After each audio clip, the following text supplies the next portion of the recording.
पिछले भाग में हमने देखा एक अनजान लड़की राजमहल आई और दावा किया, मैं हूं महारानी सरिता की बेटी। सब हैरान रह गए। वो लड़की असली राजकुमारी को हटाकर राजगद्दी पर बैठना चाहती है। क्या वो लड़की अपनी पहचान बचाएगी या वो लड़की बनेगी?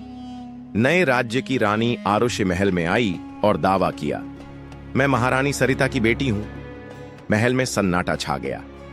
काव्या के चेहरे पर गुस्सा साफ झलक रहा था।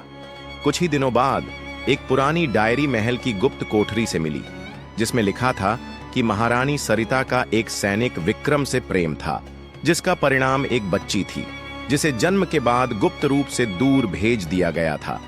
यह पढ़कर महल की फिजाओं में अशांति फैल गई। हर गली, हर कोने में नौकरों और प्रजाजनों की फुसफुसाहट में एक ही नाम गूंज रहा था, आरुषि। महाराज, जो अब बूढ़े हो चुके थे, इस दावे पर विश्वास नहीं कर पा रहे थे।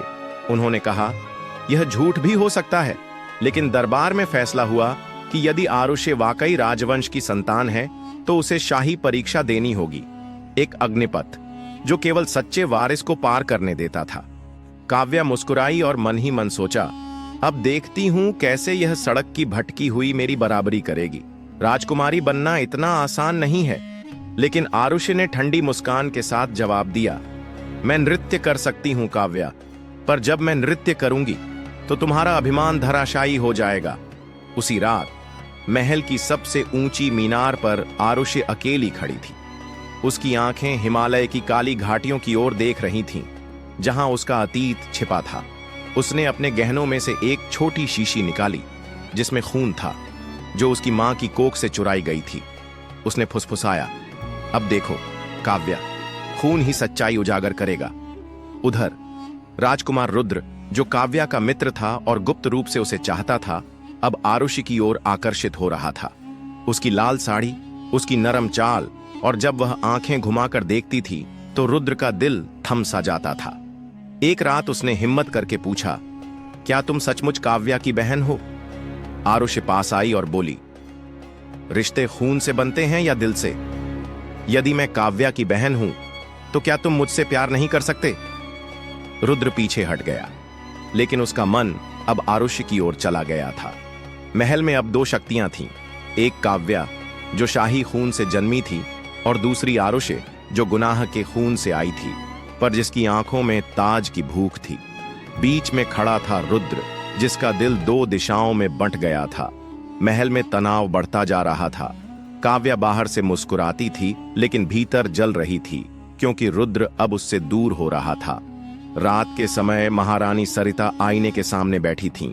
उनके होठों पर लाल सिंदूरी मुस्कान थी, लेकिन आंखों में डर साफ झलक रहा था। उन्होंने आईने से कहा, वह वापस आ गई, मेरी छाया बनकर। तभी कमरे में राजगुरु विनायकाचार्य आए, जिन्होंने 18 साल पहले सरिता के गुनाह पर पर्दा डाला था। उन्होंने चेतावनी दी, अगर आरुषि का खून सचमुच विक्रम का है तो यह महल उसकी आग में जल जाएगा। सरिता ने मुस्कुराते हुए कहा, तब उससे पहले मुझे उसकी ज्वाला को हमेशा के लिए बुझाना होगा। उधर आरुषि का अगला कदम था महल की एक पुरानी तिजोरी, जो विक्रम के कमरे से जुड़ी थी और 18 सालों से बंद थी। एक रात उसने ताला तोड़ा। अंधेरे में धूल जमी थी, लेकिन दीवार पर लटकी विक्रम की तलवार चमक रही थी।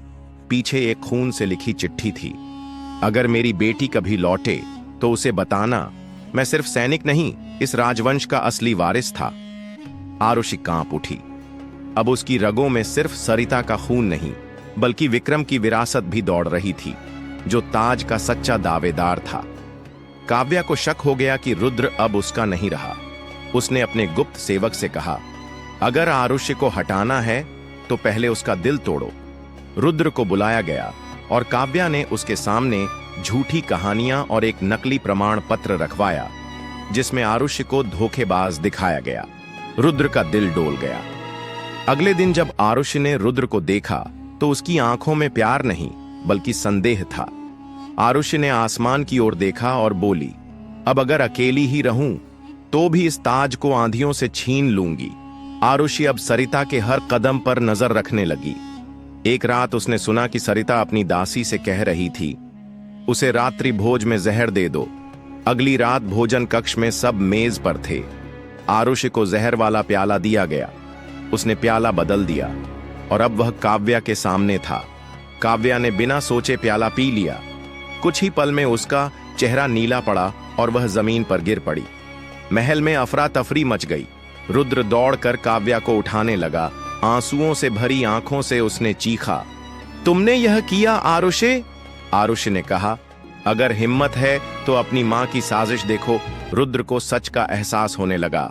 उसी रात तहखाने में आरुषि ने एक और चिट्ठी पाई, सरिता और विनायकाचार्य के बीच की, जिसमें लिखा था, उस बच्ची को मार दो वरना ताज हमसे छिन जाएगा। आरुषि कांप उठी। चांदनी रात में उसने महल की छत पर कसम खाई, मैं अब बेटी नहीं रानी बनूंगी और इस ताज को इंसाफ से जीतूंगी। बिजलियां चमक रही थीं। दरबार में राजा ने अग्निपथ की परीक्षा की घोषणा की। आरुषि ने विक्रम के खून से माथे पर तिलक लगाया और नंगे पांव चल पड़ी। आग भड़क उठी, लेकिन वह रुकी नहीं। अंत में आग बुझ गई। राजगुरु चीखे, यह है सच्ची वारिस। सरिता ने तलवार उठाई, लेकिन आरुषि ने उसे रोक लिया और कहा, मैं खून नहीं बहाऊंगी, लेकिन तुम्हारा सच उजागर करूंगी। चिट्ठियां पढ़कर सच्चाई सामने आई। रुद्र ने माफी मांगी, लेकिन आरुषि ने कहा, मेरे साथ चलो, पर मेरी परछाई बनकर नहीं। सूर्योदय की पहली किरणों में रानी आरुषि खड़ी थी, मुकुट सिर पर, तलवार हाथ में और आंखों में इंसाफ की ज्वाला।